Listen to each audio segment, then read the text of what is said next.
Today's video, I wanted to talk about the importance of consistency. So something that I've noticed in my own life that I'm actually really good at is I'm able to stick to a plan for prolonged periods, like 10 years and above. And I'm consistent on a weekly basis towards the things that I set out to do. And I think that one of the reasons that I've become good at that is because I'm also aware of, I don't think I'm like the fastest learner in the world. And this is something from a very young age. I used to always be the last person out of tests, and I'm not like the fastest reader. And these are all things I've improved over time. Like I'm a pretty fast reader now, but it's because I've had to practice. And just in general, I don't actually learn things that quick. I think there's people who are very quick to learn things in a general sense. But one thing that I do know that I make up for it is that I'm very consistent for long periods. And this is really touching on the importance of the compound effect. So something I learned back when I was in university, in my financial education, was the power of the compound effect. And Warren Buffett, if you guys know who that is, he's one of the most successful, or maybe the most successful investor in the world. He calls it the eighth wonder of the world is the compound effect, or the power of the compound effect. And when they teach it in finance, it's really the power of if you start investing a small sum of money on a week-to-week or a month-to-month basis for the rest of your life, starting at a young age, the amount that it works up to is, I don't actually have the figures here, but it's just like an astronomical amount. If you actually invest with like a reasonable rate of return, it's like say even 6%, and you're consistently investing $1,000 a month for 30 or 40 years, it adds up to like $10 million and above. And it really starts to climb when you get to like 40 or 50 years. We're talking like 70, 80, 90 million dollars. So something ridiculous for not that crazy of an investment on a month-to-month basis. And I think that really anchored in for me when I was quite young in my financial education. I'm just like, okay, you just have to take consistent action for reasonably long periods of times, and the results really start to compound. And there's kind of a saying that I heard as well that goes with this, but it's the fact that people underestimate what they overestimate what they can accomplish in 1 year, and they underestimate what they can accomplish in 10 years. And I really do think that's true. It always seems like things are going quite slow for most of the time. Like we're not always just experiencing these tremendous transformations all the time, but it's that this act of how things build up over time. And if you keep on doing these things, at some point it really just starts to take off, because every time you acquire a new skill, then another skill, then another skill, and then it starts to really work together, and there's synergy. It's not just something that happens with money. But what I've realized in my own life, and why I'm making this video, is that this is something I think I'm really good at, and this is something I really hold people to when I'm working with them and doing coaching work with them, is that I don't feel like we can get a lot of results in short periods of time. Like sometimes we can, and sometimes we have really big insights like that seem to happen all of a sudden. But really, it's like whether you're building up your physical body, or like I'm a rock climber, and I've been consistently training for like 5 or 6 years, or 6 years now. This is my 6th year of consistently training, and I still feel like I'm in like a beginner at climbing. And I'm really looking forward to like where I'm going to be in 15 or 20 years, like with my technique and what kind of mindset and my physical strength. And that's the long-term approach. And I just don't feel like you can really build anything meaningful. Well, maybe that's not the right wording, but you can't really build greatness really quickly. Like it takes time. And the same goes with finance and investment and business. It's like, I started investing my money. Like I'd make profits from my business, and I started investing my money like over 10 years ago, and consistently every month I always invest, whether the markets are up, markets are down, it's a recession, it's a boom, just that continuous action.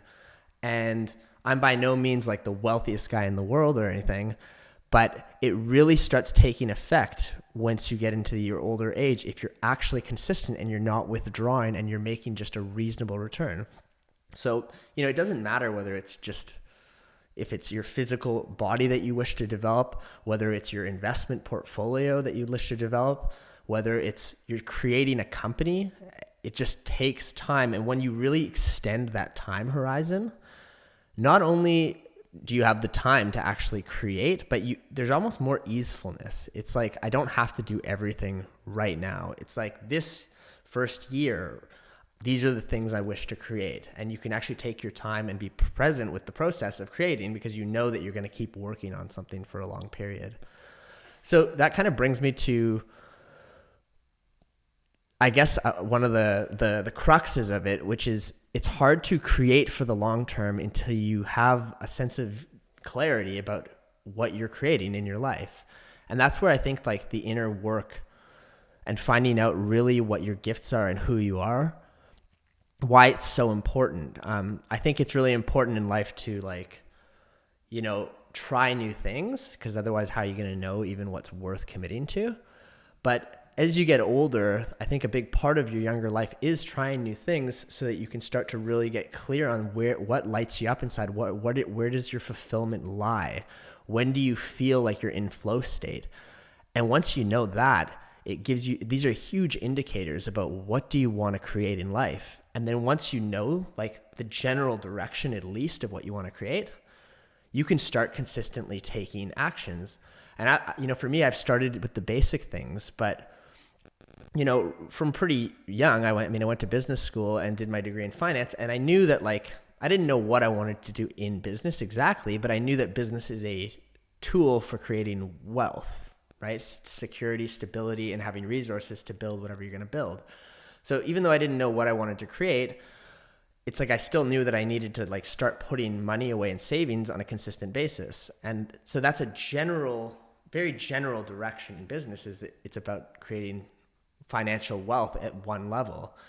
But now I could at least start on that path, consistently doing something. When I was young, my first thing I wanted to do was be in personal finance, and this is kind of like the core teaching, is making small, consistent investments into your portfolio so you can build long-term wealth for yourself and your family, and have succession even after you die. But same goes with fitness. When I was younger, I think I was about 18 when I started working out with weights. And I don't do that anymore. I'm not doing bodybuilding anymore, but all that work that I did to build up my body when I was kind of fascinated by bodybuilding, I never got very big, by the way.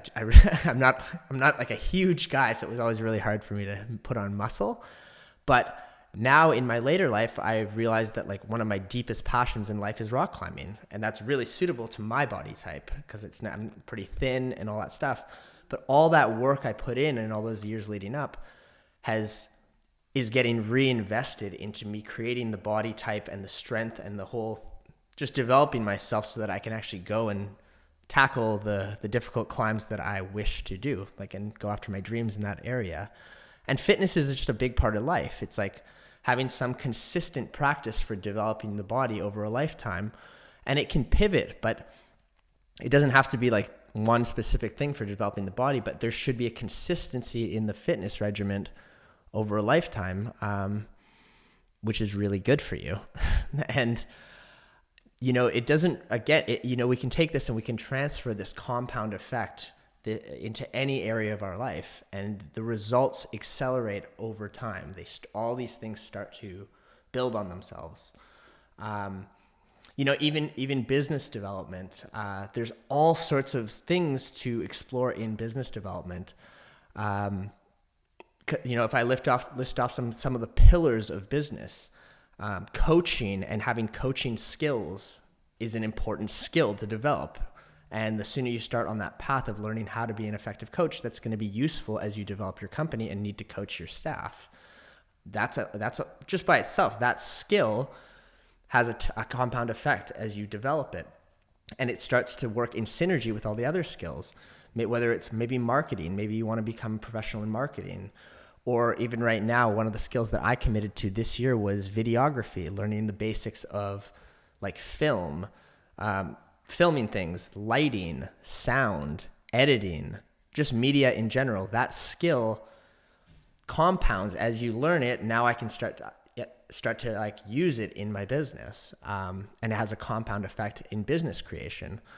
So what I'm really harping on is the importance of consistency. So sticking to something. And I think that it's like, I wasn't around 20 years ago, but when I talk to like the old timers, like, you know, like my grandparents and like all those old timers, they built like one business for like 40 years or something. And they just kept doing like the same thing for like 50 years. And I think people today, like the younger generation, which I'm included in this, we're more distracted. We're not able to stick to something for long periods because it's so many things that people want to do that it's easy to get distracted, and you never really get to take off with the momentum in one particular direction if you keep on pivoting all the time. And I think that's why I wanted to make this video, is because I think it's actually quite a big hurdle in today's world because of how distracting the world is. It's hard to be consistent with any one given thing for prolonged periods. And I'm talking about like 10 years and plus so that you can get reasonably good at something. I think it does take like 10 years to get reasonably good. Like not even like amazing or mastery, but like most things take 10 years just to become pretty darn good.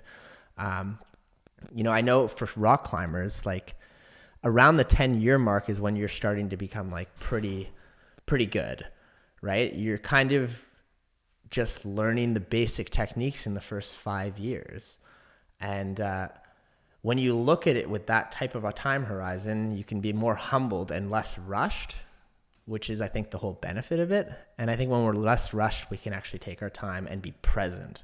And in my life, I know I've struggled with being present in life because I've always been in such big future think. Hence the benefits of actually, you know, picking a thing, picking a direction, making a strategic plan for what you're doing, and then being present as you create for the long term. So that's all I wanted to say in this video. It's the importance of consistency in whatever it is you're doing, whether it's physical, emotional, building relationships, financial, whether it's business, even if it's your spiritual practice, like the importance of daily prayer and daily disciplines and practices that you can hone into like the heart space, like connecting with yourself and to spirit. These are all daily things that really start to cultivate over the long time. So that's all I wanted to say in this video. Bring consistency to that which you are creating, and you will get the benefits of the compound effect.